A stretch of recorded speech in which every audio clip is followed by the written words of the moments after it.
Namaste. Hi, everyone who are all watching this interaction. So, as a part of, through Uwatcha, the main intention of Uwatcha is to bring a lot of experts who are really working and doing, great contribution in their respective fields. And it's our duty to learn from these experts, and contribute back to society. So this is the main intention with which Uwatcha was started. And in this series of interviews with experts, so I've done a lot of interviews in various fields, which varies from national security to health and culture and various fields. So in this process, today we have a another expert, Srimati Krishnapriya Ramamoorthy. So she is the founder of Pallam Arts. They are doing extraordinary work. So before we start, let's learn a little bit about Krishnapriya ji. So let me introduce to you. Krishnapriya Ramamoorthy is an arts producer and founder of Pallam Arts CIC, a multicultural arts management company based in Wales. She recently received her degree in arts policy and management from Birkbeck University of London, in addition to her master's in English literature. She also holds diploma in Bharatanatyam and visual arts. So as a dancer and painter, she conducts various workshops in her community. She is a disciple of Guru Dr. Francis Barbosa, who is based in the United States. She performed in Ed Fringe in 2019 and in various venues internationally. She strongly believes art heals and has the power to impact values and change in the society. So her passion for dance and her experience at non-profits in the United States has led her to begin the community initiative called Pallam Arts, where she works with artists across the globe to produce dance works and organizes various cultural events to provide an opportunity for the artist community to present quality work to the local audience in a global platform. So this is what Krishnapriya ji is all about. And even if you can follow, please do follow Pallam Arts Instagram page. You will clearly see her vision and what Pallam Arts is trying to achieve. So thanks Krishnapriya ji for accepting this small, I would say, invitation for this interaction. Yeah, thank you. Oh, pleasure is all mine, and thank you for the opportunity as well. As I said, as I was talking to you before, I've always been on the other side where I have asked the questions, and I have had the interaction and the privilege of learning more from the artist. And this is the first time for me as well to be on this side at the end of where I have to give out the ideas, or the interaction is solely on me. So I'm also looking forward to it. Yeah, thank you. I would be happy if you can introduce, a little bit about, introduce about Pallam Arts and, if possible, your professional journey, what's the vision of Pallam Arts and what exactly it's trying to do and all. Thank you. Sure. So we started Paallam in 2019. So there were many reasons for me to start the organization. So one was the systematic, as a dancer myself, I had a lot of systematic difficulties in training for dance in a full-fledged way, how I wanted to become a performer or finding opportunities, everything. So I was quite sure that there is a need for artists in terms of supporting them, and they need to be resources available for them and a support system for the artist in order to equip them with training, with resources, with knowledge that's needed in the West, in the Western scenarios, because I was living abroad. So in that sense, I started Paallam, and in an initiation to support the artist work in their creative journey, where the conversation happens in a creative term. So that's where we started. And being a dancer, I understand the difficulties of a performer in the West, where there's very scarce opportunities, or there is a lot of difficulties, and there's a lot of trouble in being a full-fledged artist. And if you want to pursue a career in arts, it's always a struggle. And in the West, it's the same. The scene is the same. So when I started Paallam, we wanted to bridge this gap. And we wanted to make sure that they get the support as much as needed, and make sure that the work speaks more. We tend to have a work with them and create work with the artists across the globe, and make sure that the journey is at least at ease in a way. It's a very stressful process for them. And at least if we could ease it in some way or the other, that would be much more, speak volumes to the artists. So we thought we'll start somewhere there. And yeah, that's how it started. And here we are in the 4th year running. Yeah, awesome, awesome. I've gone through a lot of all your works, Pallam Arts, not only dance, like you try to encourage various art forms, which people should know, around the world. It's not about only a country, but even around the world, it's important to know various art forms. So that's where how like we explore our innovative thought process, which is hidden. So I think that's a great work, Pallam Arts is doing for the society. Thank you. Also, I was just trying to understand, if you can share some challenges and lessons learned in this overall entrepreneurial journey. Okay. One, I would say the challenges, and I'll just give you 2 things. So the challenges would be, first of all, I had to gain the experience that's needed to understand how the art is, how the art is performed, how the performing art is performed in the West. So I had to do a lot of research, and I had to rely on so many resources across, where I had to meet people, talk to them, dancers, fellow dancers, colleagues, attend workshops, and make sure that to understand the basic idea of how art is abroad.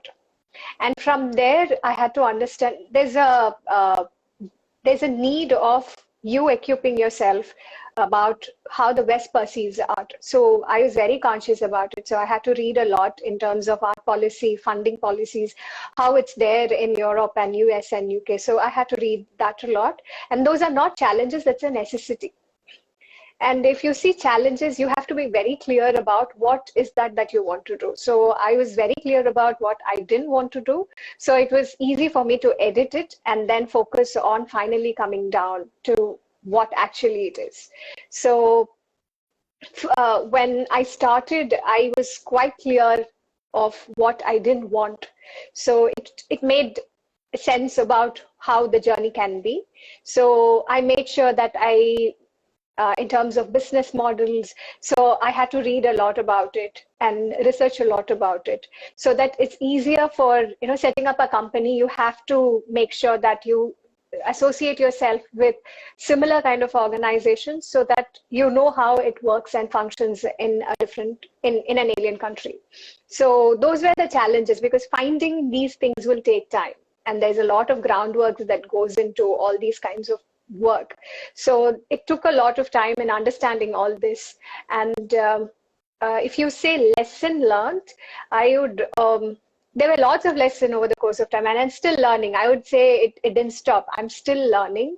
And for me, it's just that, just go with the flow. I don't have an end goal. Like, I don't decide on my, what is the outcome of anything. So if you don't have an idea, I just go blind into everything and anything. So I am not someone who wants to say that, okay, this will be 100% successful thing. No, I know how it will go. And deep down, everyone has that understanding. I strongly believe that. So I am not, though I'm confident about this will happen, but I don't get to a point where saying, okay, this will be super successful and anything. No, our work have to be done. And the result will come by itself. I'm someone who says that the results don't matter to me.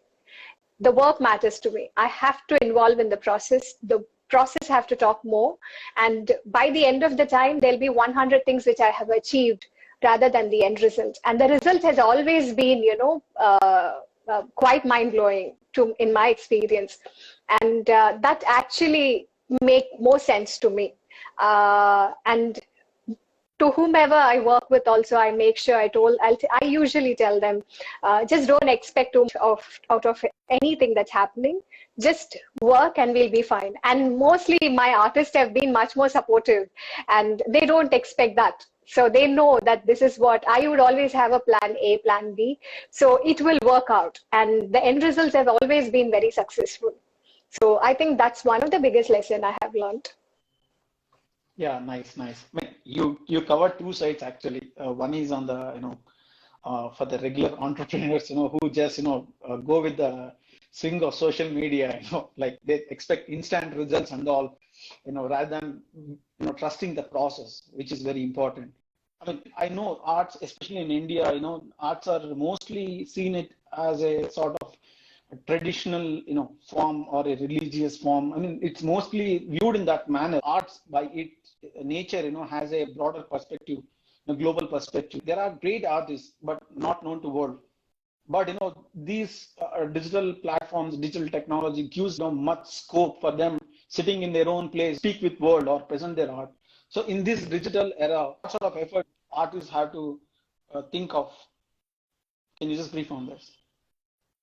Okay, so we are already deep inside, embedded. Technology is embedded deep into us in our day-to-day life and everything. And especially for artists, either performing artist or any form of artist, this is a tool. And as a medium, we have a scope of expressing more in this platform, where the artist has a scope to distribute their work in a global platform when it comes to social media or anything. And we can't deny the fact that it helps them. And in fact, in performing arts, most of few companies or anyone who has applied for any festivals or anything for artists, social media becomes the place where the organization checks up the credibility of an artist. And you can't deny the fact that, okay, we are not going to do that. It's happening at the present. It's happening, and it's an additional tool for the artist. It's not a tool per se. You can be, there is a scope where you just create a digital content and be an Insta artist by itself, because there's a lot of scope for artists, say for any other art form. I'm not saying performing art, say a photographer, or there are people who create beautiful content, 15 seconds content or 30 seconds content just for Instagram. That's a creativity, that's a process for them. That takes a lot of work. It's not an easy task. Even for 30 minutes, they have to work at least for 5 hours to make, a small edit of sort. And that's a lot of work that goes into it. And for performing artists, it's a tool. And we all are using it as a tool. But performance doesn't translate it in this medium well. We'll have to, because it's it's an experience and it has to move out of that space. So it will be an additional tool for artists. And there are few spaces, like other than performing arts, any other art form, say a creative, say a craft people who are doing craft and people who are doing visual arts can thrive more with the technology, because there's more scope for illustrations and all. There's more scope for distributing the art form and everything. Whereas with performance, the scope of performance is to interact with the audience. And with Instagram and digital medium, you don't have that live interaction with the audience. So it has to move out. But as a digital content, it will thrive, where the creativity of an artist will shine more in the space of, they can learn more. There is a lot of things that an artist learns even in Instagram or in YouTube by creating work too. So it's not something that we will say we are not going to be a part of this, era of technology. It's already seeped deep into every form of art and craft and everything. So we have to make sure that how work with it so that it doesn't make our life as stressful as it, because most of them have no idea about how it works. So they have to equip themselves or reach out to media management companies or anything, so that they manage the page and they know how it's tackled and what kind of strategy is being used and everything. Yeah. So yeah, they can do that as well. So that way it becomes easier for the artist as well. I mean, you brought a good point that, like, I mean, this will actually, give them more scope actually to reach more people. And also you mentioned the ways. So here, actually, one more thing I just want to ask is, I mean, a lot of people around, I mean, probably because of COVID or something, a lot of mental health issues have popped up. And that's where the world started looking more into arts for healing. It's an aspect of healing, like people started looking into it rather than thinking as some extracurricular activity. People are seriously looking into it. So in this case, how these digital platforms, because people have been reaching gurus to learn art form, it's not possible for people across the globe. So physically sometimes, So in this case, I think these digital platforms can be of some use. So how do you expect that these digital platforms stand in the process of this learning, where art forms are always treated as that guru shishya samvada or interaction, so which was mostly in a direct interaction. So in this digital age, like how do you expect that like we either be it students or the gurus, the teachers who teach art form, how do that these digital platforms can bridge this or bridge this gap, or like how they can make best use of, and to what extent it can be used for? Can you just brief on this? Yeah, sure. So first of all, the Guru Sishya Parampara, as I said, I was talking before we lost the connection. So we have moved past the Gurukul system. We don't live in a Gurukulam as of now. But a guru is always someone who guides us. The idea of a guru in life is someone who guides us through our, our challenges in life, and who's supposed to have, who's someone whom we trust in the process of our artistic journey. And art per se, we are all trying to, learn something in order to have that whole understanding of whatever, wherever we want to go, either in terms of intellectual conversation or in terms of attaining something, in life. So a guru is someone who's guiding us through it. That's the idea of a guru, who enriches us in our day-to-day life. And though it's not in a traditional setup, with the technology, we all have access to good teachers across the globe. So we have access to good teachers. With an online class, I'm able to connect with anyone whom I am any art form which I want to pursue. So we have access to that. And it's up to the individual whom you want to choose to, or it's up to, this is another way around, where the students get the opportunity to choose the guru, which is not in a traditional setup. It's always the guru who chooses the disciple. Now the disciple is in a way where you choose the guru, where you want to be a mentor. The role is changed now. They can be a mentor, they can be, your well-wisher who guides you in all your artistic journey, or who guides you in your own self of wherever you want to place them in your life. So that's there with, technology has opened the door for all of us across, where someone in Europe can have access to, quality work across, and classes across, and anyone with a good internet connection, or they can just enroll in a class and learn. And this is not something, just because I'm talking about technology, I'm not talking about a YouTube class where it's free, you say that you're going to learn by yourself. It's not going to happen, especially in arts. It cannot happen, and it will not function, because the art has to engage yourself. You have to engage in art, and it has to change something in yourself. The self has to be transformed in some way or the other when you do any form of art. So that's not going to, do anything. Watching a YouTube episodes will not do it. Whereas if you take classes of any professionals who are offering classes, that will talk to you, that will do something with you. So that's what has happened with technology at the present, which has just opened the door for, so many classes, so many online courses, which we didn't have pre-COVID. Yeah. Now, post-COVID, it has just boomed. And I think it's best to make use of that. We all are in a need to, as you said, there is a need to learn more. There is a need to relax more because of COVID. There's a need for it. And we have to make the best use of it. And of course, there are the screen time will, fatigue and all that. The screen fatigue is always there, but it's up to the individual where you have to hit that pause button and say, it's okay, I'm pausing it here, and take a break. I think just to sum it up, technology has opened a door for us, and it's important that we make use of it at the present. So yeah, just to sum it up, that's the thing.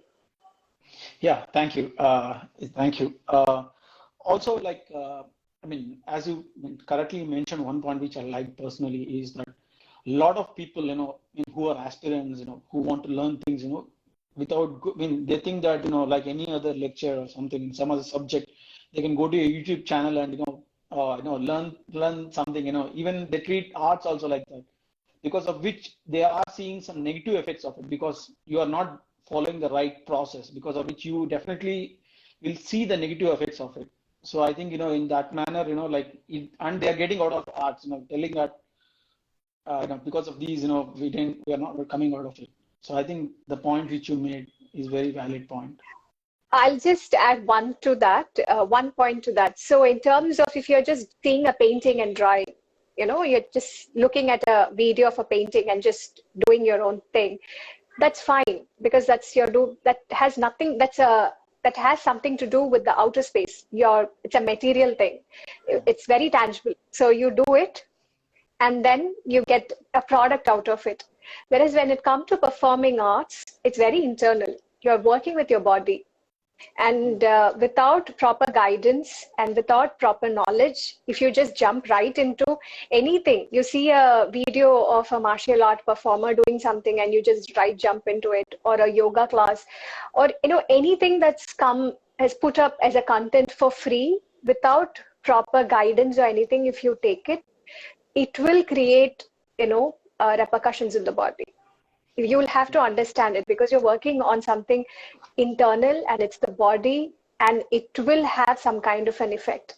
So you have to be very careful when it comes to, your body or anything, when you're working like that by just watching a YouTube video. Whereas other than that, if you are for relaxing, you just have to listen to a music, or you have to paint something, or you follow a step-by-step guidance from YouTube. Those are nice. You'll be finding it quite rewarding that way, but definitely not performing arts from YouTube.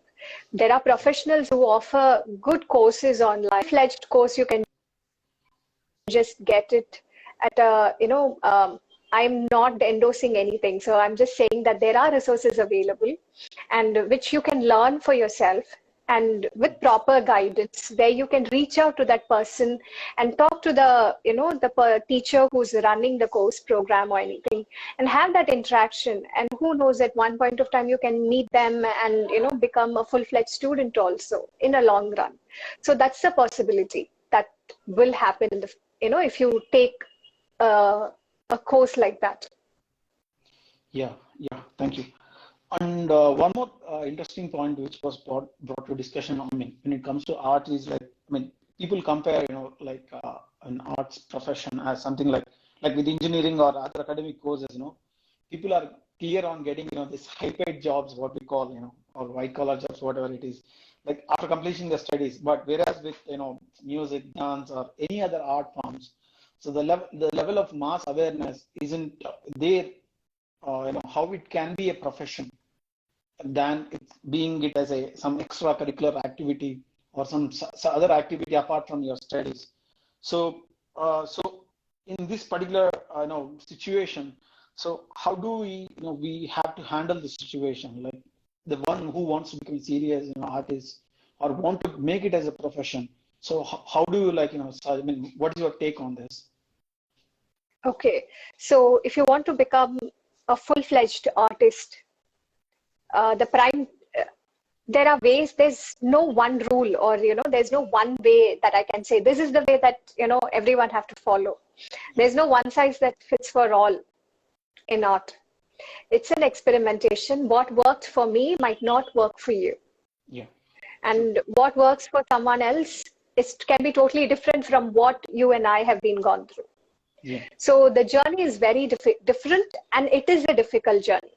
And you will have to understand it's a solo journey. It's not a group, it's not that 10 people in an engineering goes through the same thing. Okay, it's like just like that. Even in a dance, in a dance sector, all 10 people will have a similar kind of an experience. No, it doesn't happen that way. So it's very, very subjective to each and every individual who's pursuing art, first of all, that. And yes, it's not perceived as a full-fledged career. You can't rely on art as a full-fledged career, because we all think as a career, the idea of a career is around the idea of stability. So we all think about a stable income where it pays the bills and it satisfies the needs. Whereas in art, it doesn't give that understanding of a stability as of now. And it needs a lot of investment to begin with in order to create that stability.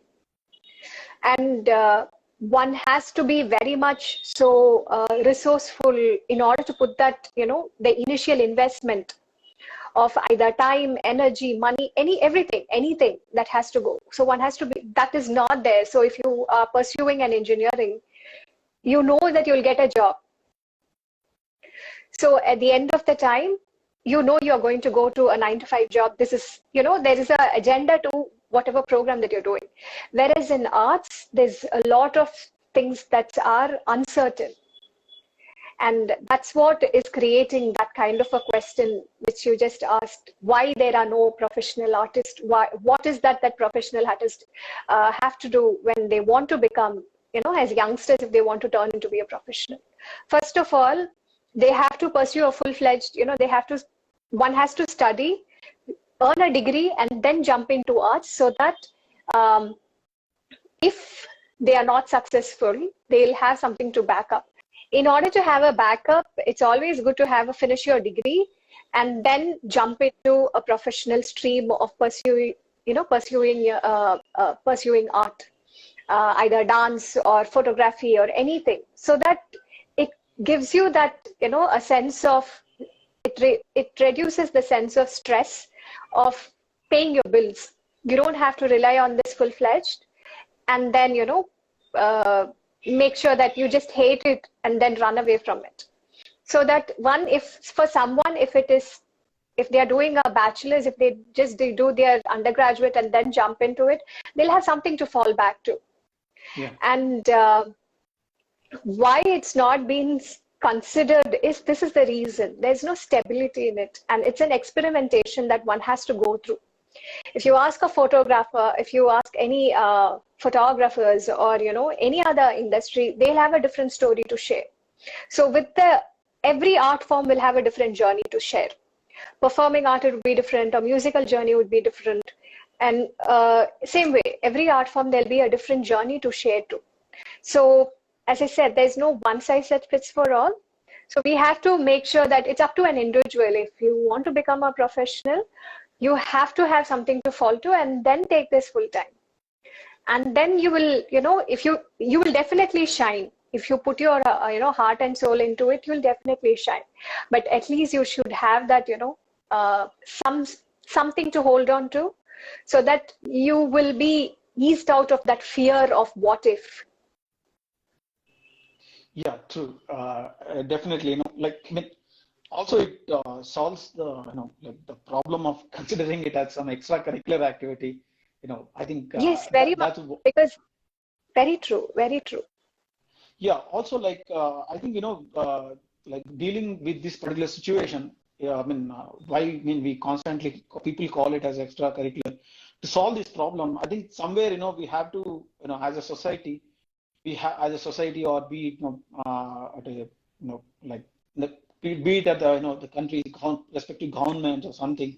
I think they have some role to play. I mean, I feel personally, I feel that no, something, some changes have to be done in a manner, be it at academic level or at education institution level or at a policy level or whatever it is. Like as a society, I think we have to, we have to change our perspective on, like how we see arts and how we should incorporate that into, the education institutions, like so that like it was never thought of as a burden. So like practicing arts or getting for learning arts has become in some parts it's very expensive.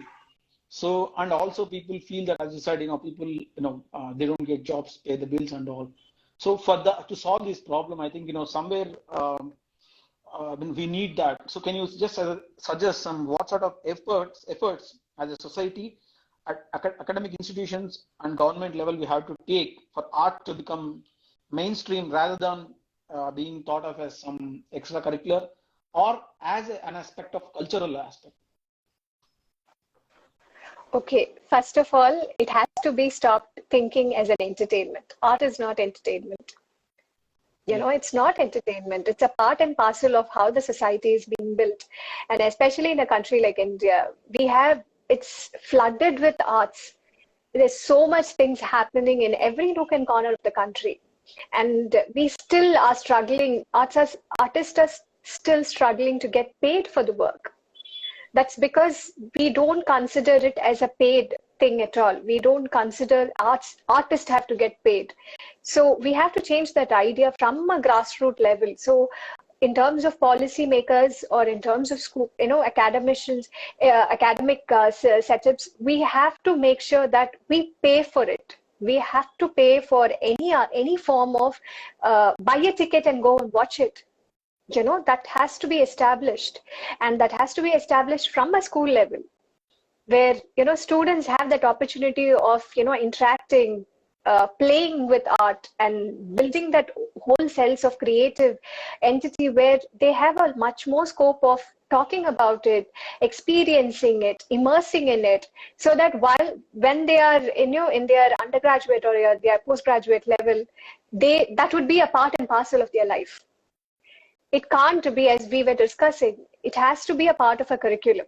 For that, the education system has to be much more, sensible, where we say it's not just, when they are in their PUC 10th or in their higher secondary 12th, everything stops from physical training, physical classes, PT, physical training to, every other classes stops because it's not considered important.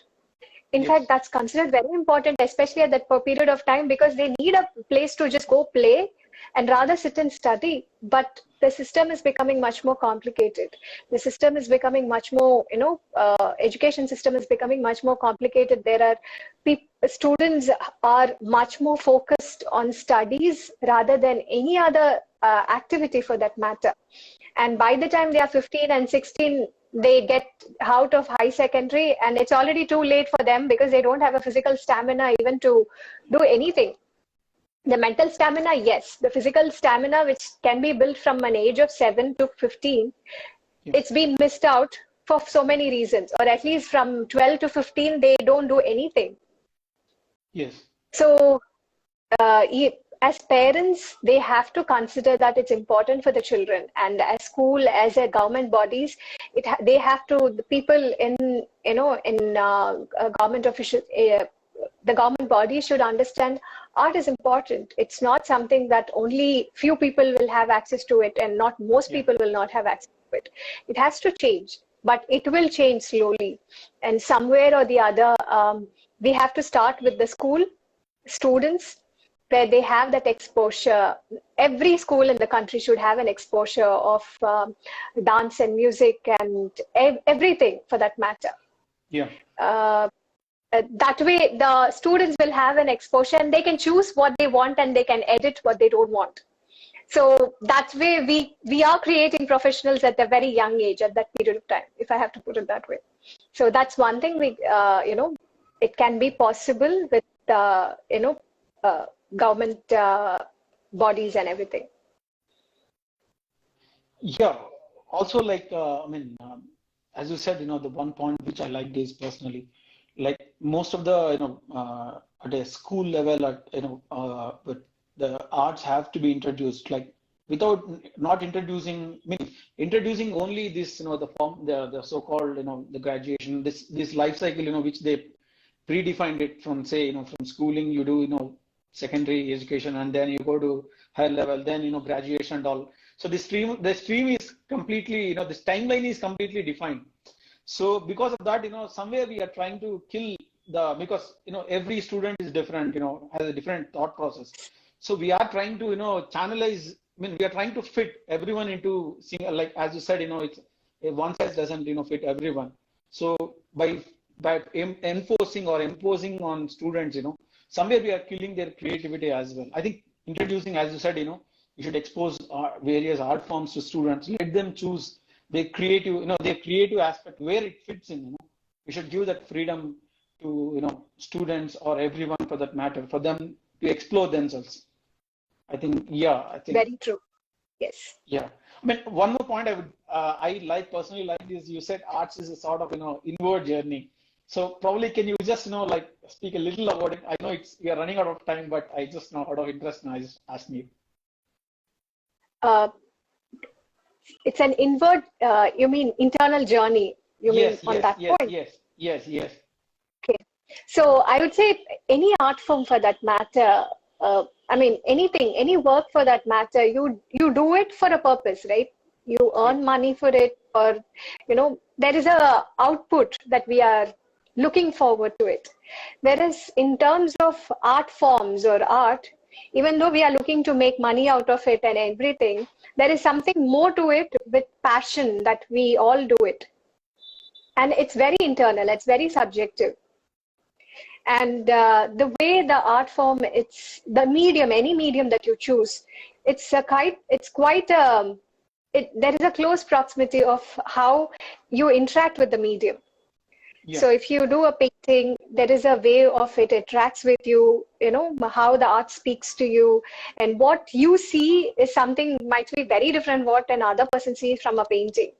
Yeah. So every art form is quite an internal stuff. It's a perspective stuff. It's not something that we can say, okay, it's universal to everyone, but how one perceives that can only happen, 100 things can happen only in arts. Yeah. From one thing. From one painting or one performance, there can be 100 things that's coming out of it. And every audience, say if you're watching a show for that matter, everyone in that audience will take something or the other from a performance, from a very good performance. And they will remember it. The production can get old, but they will remember that, and when they meet you for the next time, they'll come and talk about it. So that's very internal for them. For an audience, it becomes very internal, and for the artist also, that has to be. Then only it will translate it. If you're just creating work as as a body, and it has nothing to do with the self, or you don't get immersed in it, how are we supposed to? How do we translate that to the audience? Because there are two people who are involved in arts. Art is not one way. Yeah. Every work, especially in art, it's a two-way process. There is an audience and there is an artist, where you communicate with the audience. Yeah. And an artwork for that matter, we create artwork for a gallery or anything. So for an audience, for them to come and experience it, the language, whatever the medium can be. So you draw something and someone else comes and watches it. They can take much more than what you actually have perceived in the canvas. Yeah. So in that sense, it's very internal. It has to be, something that we love to do it. Then only the output will be like that. Or else it would never translate to the opposite end at all. So that's why this stability in the career, that support system, everything comes in place. Yeah. Because it's it requires a lot of internal internal, I could say, I'm not getting the right word, internal self to align with the work that we are doing. Yeah, true, definitely. Yeah, it's more then of a meditative process. Yes. And the output is like, you don't have to expect more of the output. It will happen by itself. because it's your soul and your heart. You poured it on whatever work you're doing, so it will just translate it. It will just be shown. You don't have to say anything also. It will just be there. Yeah. I think, we are running out of time. We just took a lot of time. So thanks for, thanks for your time. So finally, would like to say, share your thoughts on to any, upcoming artists or, like anyone for that matter. Like whom do you want to address? You can address. Feel free to. Oh, okay. So if you, thank you everyone for joining in today, and thank you, Charan, for the opportunity. This was quite an interaction with a lot of ideas to share. And to sum it up, I'd say if you have if you are an upcoming artist and if you need support, do reach out to us, do DM us, or, you can reach out to us from our page. If you have any questions about any form of art forms, or if you're not sure of how to go in this journey, we can have a chat. We can talk and see where we fit in with your work, or we can guide you in the process if that's the support that you're looking for. And we are quite an open organization that way, so you can just reach out to us, and if you feel free to share your thoughts too. And we'll be there to support you in however way possible.